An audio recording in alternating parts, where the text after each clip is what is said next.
Yo, what is up guys? Welcome back to another F1 23 Esports World Championship video. This is round number 10 around Las Vegas. First F1 Esports race ever around Las Vegas. And this is Q1, very first lap in Q1.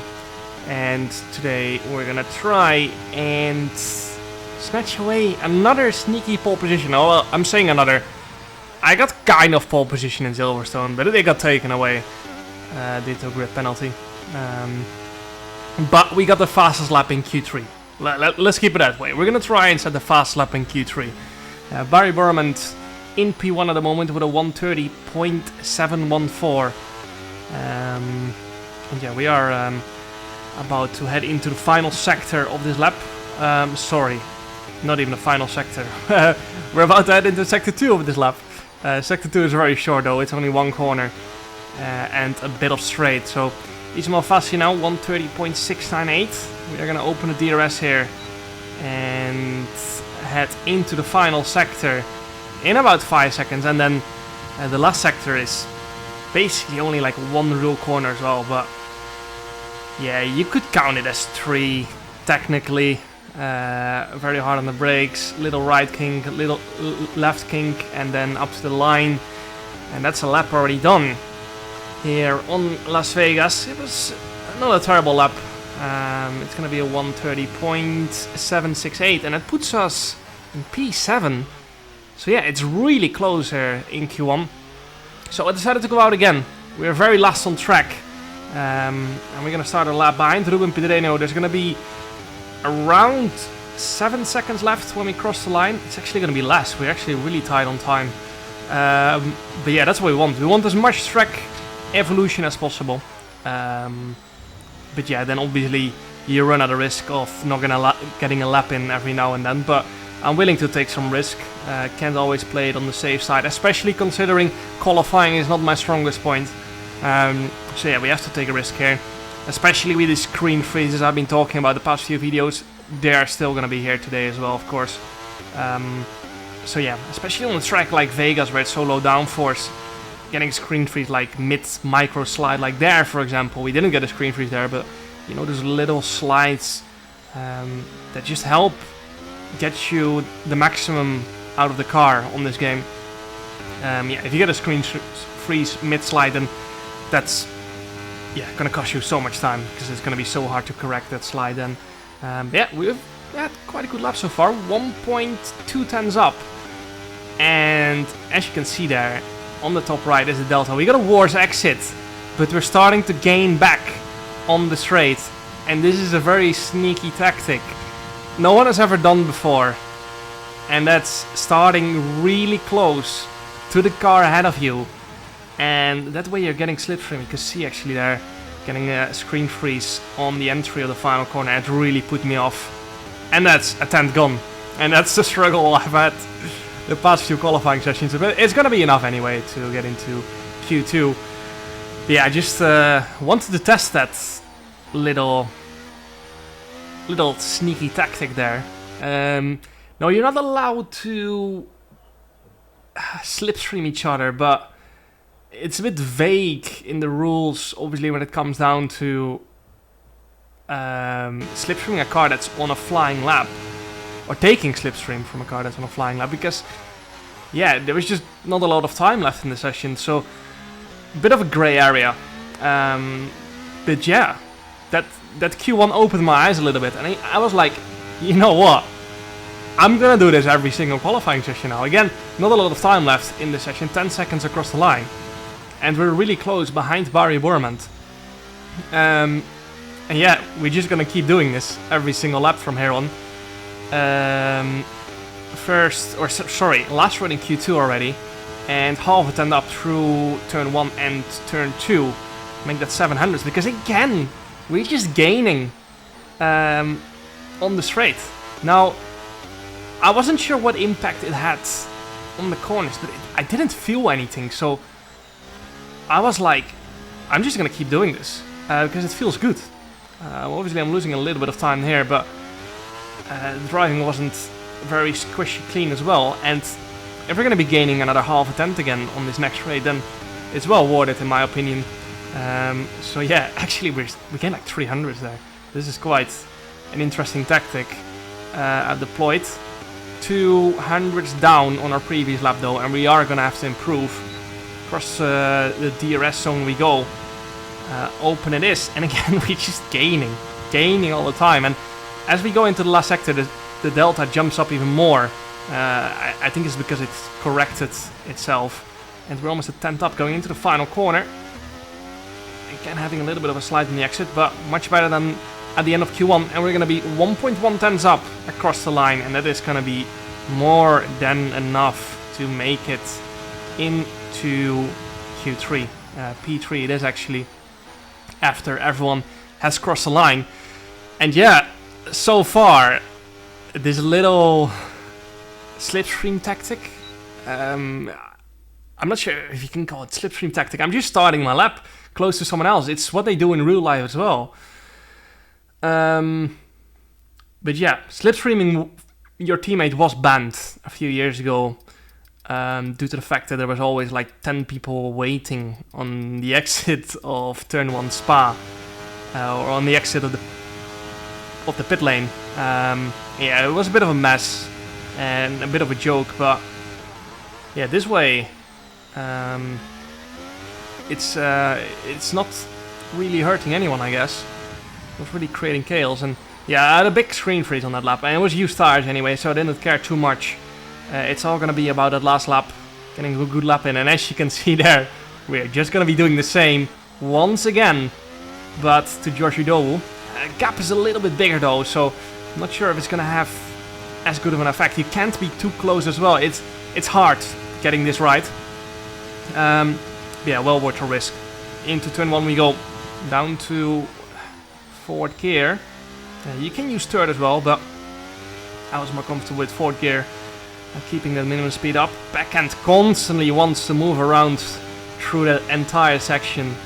And we are 600s up relative to our used tire, so that's not great, but if we keep gaining 600s in every corner, then it's going to be a really good lap. So again, 700 gain through that right-hander and into the slowest part on the track. Then you can cut this inside curb, but the F1 Esports rules are set that you have to use 120 FPS, so yeah, you cannot cut that curb as much in that scenario. So 1.7 tons up.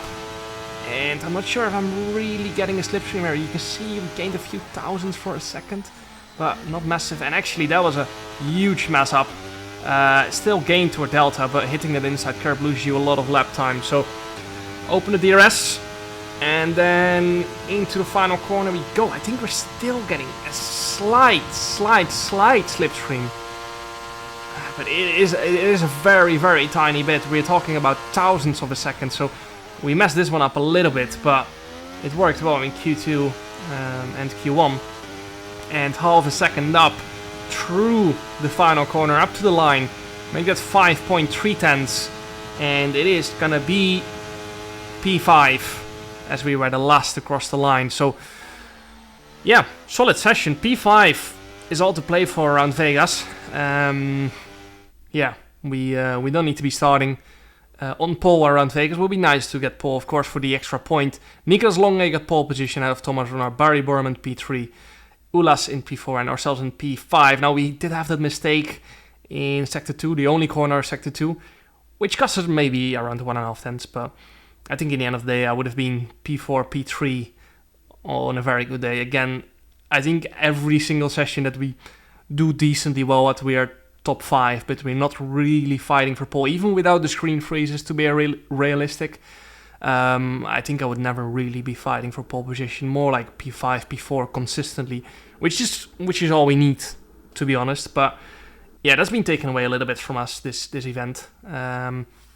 So yeah, on to the race we go now then. We are going to be starting on the soft compound of tires. And I reckon everyone in the top 10 is going to be starting on the softs.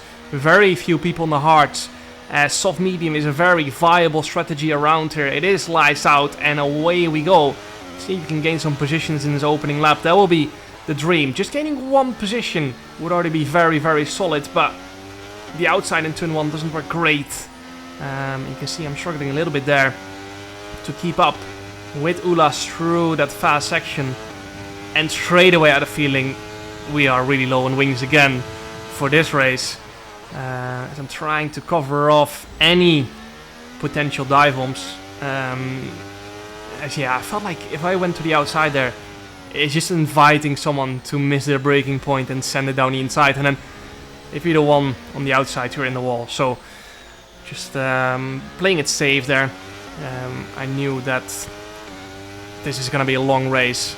Expecting a lot of chaos in this 25 lap race. So yeah, I don't think we've had a single league race that went normal around here.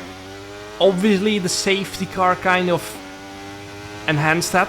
I think the Americans in NASCAR and IndyCar have a saying, cautions breed cautions or something like that. I've heard something like that, and it's similar in league racing with safety cars, but yeah, we don't have safety cars anymore in F1 Esports. They're never putting that back in. I hope so, at least. Yeah, I'm a huge fan of safety cars and league racing, but keep it out of esports, please. But yeah, first lap done, P5 still.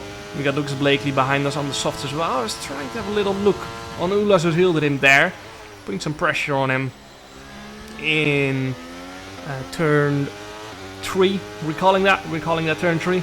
Yeah, no way through as Lucas sends it down the inside. I was boxed in a little bit there. But yeah, I was use up my entire battery here just to stay ahead, to be honest. I was gonna fight this 2-0. I was not gonna give up track position here. And yeah, as you can see, we managed to stay ahead. And now I kind of just straight away want to go for a move on Ulas on the next straight. We started on minus 0.4 laps of fuel, and we're already on minus 0.05, so yeah, we're gaining that back a lot, and I think I could have gone a lot lower on fuel. And now we're gonna go on the attack on Ulas, but we're hitting the limiter. That's how low everyone is on wings. We're hitting the limiter, now we're not getting anywhere. Even though I'm on lower wings, we go around the outside into the final corner, but yeah, I just couldn't quite get a power down. Too low on the wings to really have good traction. And end of lap 8, everyone is already boxing. I decided to stay out for another lap and try to get into the DRS of Barry Worm ahead of us. But yeah, it looks like we are on a lot lower wings, which is an advantage, of course, until you hit the limiter. As you can see, I'm actually trying to keep the back end stable. The minimum rear wing is not helping us through turn 2, of course. Again, using up a lot of my battery here to stay in the DRS of Barry Bormand and Thomas Horner, and they are, I think, pushing to keep me out, of course. However, Barry is stuck right behind Thomas, and yeah, we are able to close that gap slightly to Barry. Brendan 9/10 behind us. Jake, our teammate, went out in Q2, if I remember correctly. Started P14. He started on the mediums. He's doing the medium soft strategy that worked so well for us in Brazil. But yeah, I didn't want to do that on Run Vegas because I felt like it wasn't going to work. But at the same time, if you're starting P14, might as well try it. Everyone ahead of him was starting on the softs. And now we've used up our entire battery trying to stay with Thomas, trying to stay with Barry. Barry just overtook Thomas there in lap 9. And we're going to be boxing at the end of lap 9, no matter what, because we've run out of battery. And if I stay out, I felt like Brendan was going to get past us. So yeah, started to box, even though our tires are still relatively well. Looking back at it, I would have stayed out on that lap, because we were out of the DRS from Brendan, and perhaps we could have stayed out of it. I'm not sure. Always easy to talk what the perfect strategy was after the race, but yeah, we need to try and win the race with this strategy. End of lap 9 then, boxing 1 lap later than most other people, and you might be thinking, why? Why did you box straight away 1 lap later? Why not go an extra lap and you will only lose 1 extra position? And that's because 1 lap around her is quite a big effect, because these are the softest compounds available from Pirelli, C5, C4, C3. And that means a lap of tire wear is going to be quite costly. So out in P18 we come. Obviously, that's basically a net P6. Net P7 actually. Because Lucas and Freddy overtook us. We were in P5 at the time. So yeah. Jake actually managed to overtake Brendan.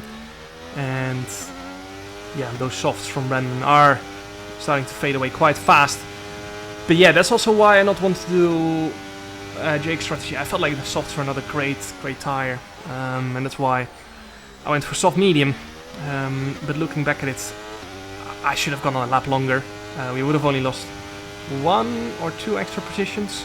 And yeah, don't think I would have really cared too much about it. Maybe could have gone even 2 laps longer, because you only lose 2 extra positions by that. And it is quite an easy track to overtake if you've got a grip advantage. Obviously in a train it's not that easy on similar tires, but we can pull it off on better tires. At the moment though, we're just warming up the tires, we're just recharging our battery, we're not doing anything.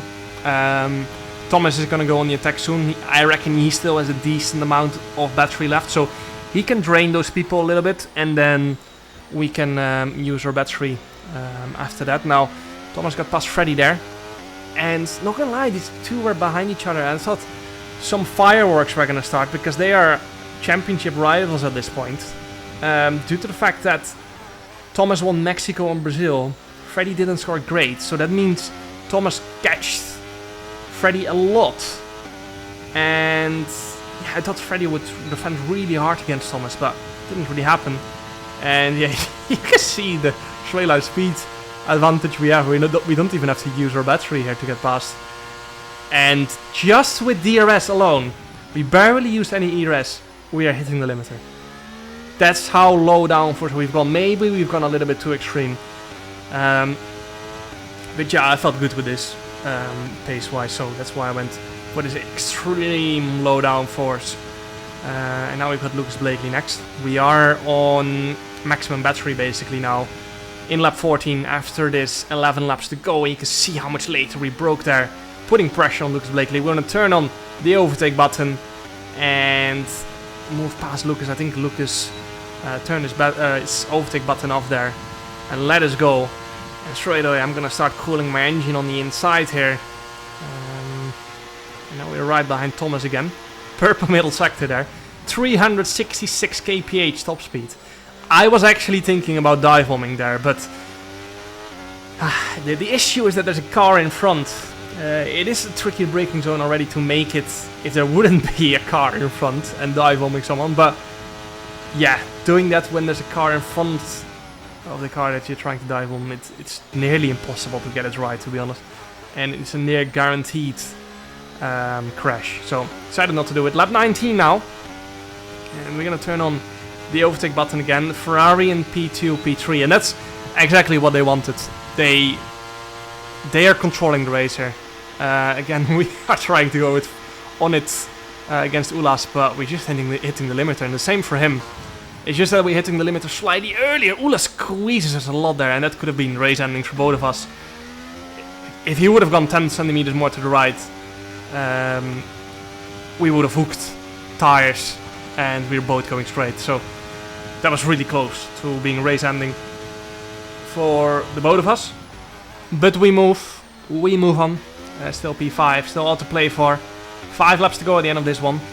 And yeah, what I was talking about before, actually I will talk about it after this, because I'm gonna attack again on Ulas around the outside in the final corner. You can see we actually were struggling to keep the back end under control on such low downward, and yeah, Nico just helping Ulas there to try and keep us behind.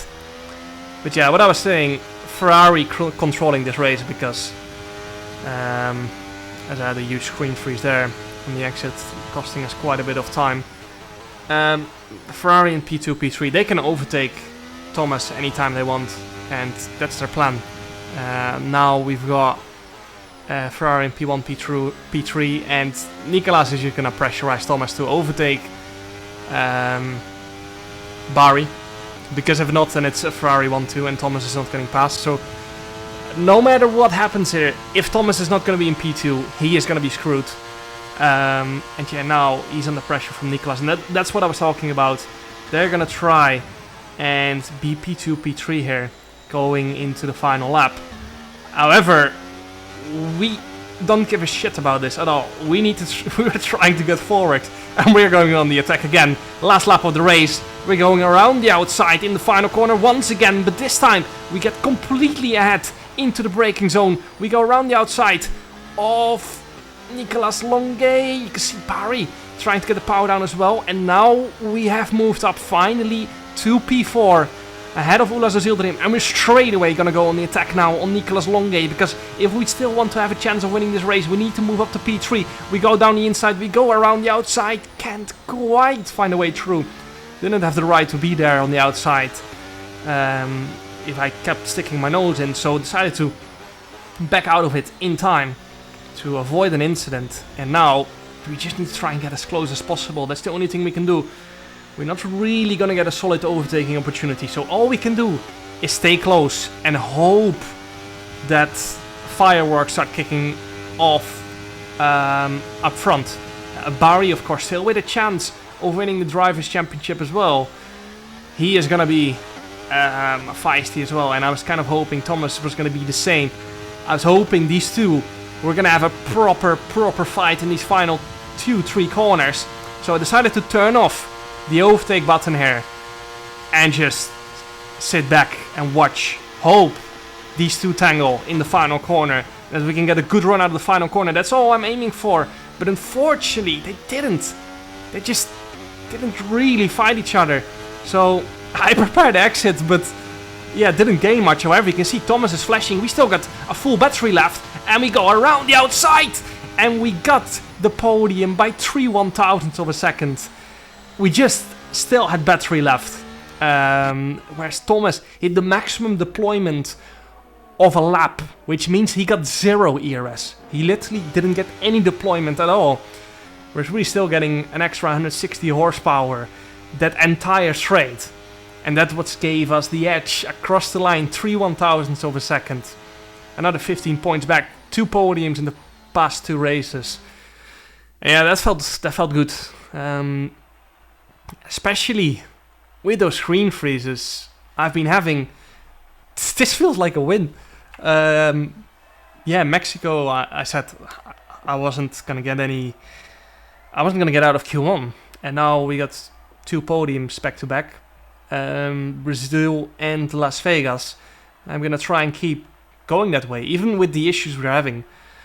I feel like I'm performing crazy well. So yeah, we're just gonna keep pushing, especially in those races. We've been doing really well, so we're gonna keep pushing in the next 2 races. 2 races to go in this championship. Yeah, the championship is not looking great at the moment, but yeah, we are trying our best with the issues we're having. Hope you guys enjoyed. Make sure to like and subscribe, and see you guys next time. Ciao.